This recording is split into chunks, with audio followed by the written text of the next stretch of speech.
Morning class MAVN के online class में class first Hindi व्याकरण में आपका ये कहानी टॉपिक है। कहानी टॉपिक में आपके पुस्तक में बहुत सारी कहानियाँ दी हुई हैं। जैसे पहले नंबर पर दिया हुआ है दर्जी और हाथी के विषय में। एक दर्जी रहता है और एक हाथी रहता है, उसकी कहानी दी हुई है। दर्जी और हाथी में बहुत मित्रता रहती है और हमेशा जो है वो हाथी दर्जी के दुकान पे जाता था और वह दर्जी कुछ ना कुछ उसे खाने के लिए देता था। एक दिन दर्जी को किसी काम से बाहर जाना पड़ा और उसका बेटा दुकान पर बैठा। तो जब हाथी आया उसके दुकान पर, तो दर्जी के बेटे ने उसके सूंड में सुई चुभो दिया और उसको कुछ खाने के लिए नहीं दिया। और तब वह उस समय हाथी कुछ नहीं बोला और जाकर जो है नदी में नहाया और नहा कर अपने सूंड में कीचड़ भर कर आया और दर्जी के बेटे के ऊपर डाल दिया।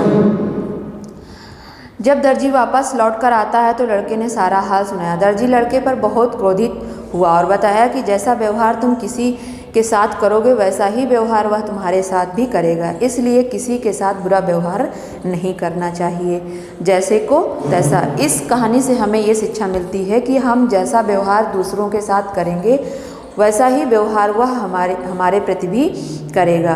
तो चाहे वो इंसान हो चाहे जानवर हो, उनके अंदर वो भले ही आपकी तरह उनकी भाषा नहीं है हर चीज़ अभिव्यक्त करने के लिए, लेकिन वो समझते हैं, हर चीज़ महसूस करते हैं, दर्द खुशी खाना पीना हर चीज़ वो करते हैं। तो इसीलिए जो है हमें जानवरों के प्रति भी संवेदना रखनी चाहिए।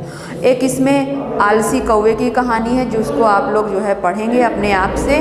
और फिर खरगोश और कछुआ, जो यहाँ पर दिया हुआ है खरगोश और कछुआ। एक खरगोश रहता है और एक कछुआ रहता है, दोनों मित्र रहते हैं। खरगोश को अपनी चाल पर बहुत ही घमंड रहता है। वह बार बार कछुए से कहता है कि चलो मित्र जो है हम लोग दौड़ लगाते हैं, लेकिन कछुआ बार बार उसे मना करता है। और फिर एक दिन जो है वो मान जाता है। वे दोनों बंदर से मिलते हैं और बंदर जो है उनका दौड़ जो है उनकी तय कर देता है। खरगोश को अपनी चाल पर बहुत घमंड था, इसलिए वह सोचकर ही कछुए को धीरे धीरे चल रहा है थोड़ी देर सो लिए जाए, ऐसा वो सोचता है कि वो तो धीरे धीरे चल रहा है कछुआ और हम तब तक थोड़ी देर पेड़ के नीचे सो लेते हैं। और वो सोने लगता है। कछुआ जो है धीरे धीरे अपनी चाल लगातार चलता रहता है और अपनी मंजिल को पा लेता है, यानी जहाँ पर उसे जीतने का जो पॉइंट होता है वो वहाँ तक पहुँच जाता है और खरगोश पेड़ के नीचे सोता ही रहता है। तो इस तरह से धीरे धीरे वह अपने गंतव्य स्थान पर पहुंच गया। जब खरगोश की नींद खुली तो उसने सोचा दौड़कर कछुए से पहले पहुंच जाऊं। वह दौड़कर अपने नीचे से स्थान पर पहुंचा तो वहां कछुआ पहले से ही पहुंच चुका था। खरगोश अपनी हार पर बहुत ही शर्मिंदा हुआ। तो इस तरह से जो है खरगोश को अपनी चाल अपनी दौड़ पर जो है बहुत घमंड था अपनी चाल पर कि मैं बहुत तेज़ दौड़ता हूँ। इस तरह से उसका घमंड जो है चूर चूर हो गया। इससे हमें यही शिक्षा मिलती है कि हमें भगवान ने ईश्वर ने जो भी कला जो भी गुण हमें दिए हैं उस पर हमें घमंड नहीं करना चाहिए और अपने से जो है तुच्छ किसी को भी नहीं समझना चाहिए। तो इस कहानी से हमें यही शिक्षा मिलती है। जैसे इसमें बहुत सारे प्रश्न भी बनेंगे कि दौड़ किसके किसके बीच हुई, खरगोश और कछुए के बीच हुई, दौड़ में कौन जीता, पेड़ के नीचे कौन सो गया। इस तरह से बहुत सारे प्रश्न बनेंगे जिसको आपको कहानी के माध्यम से ही निकालना है। तो आप लोग कहानी अच्छे से पढ़ेंगे।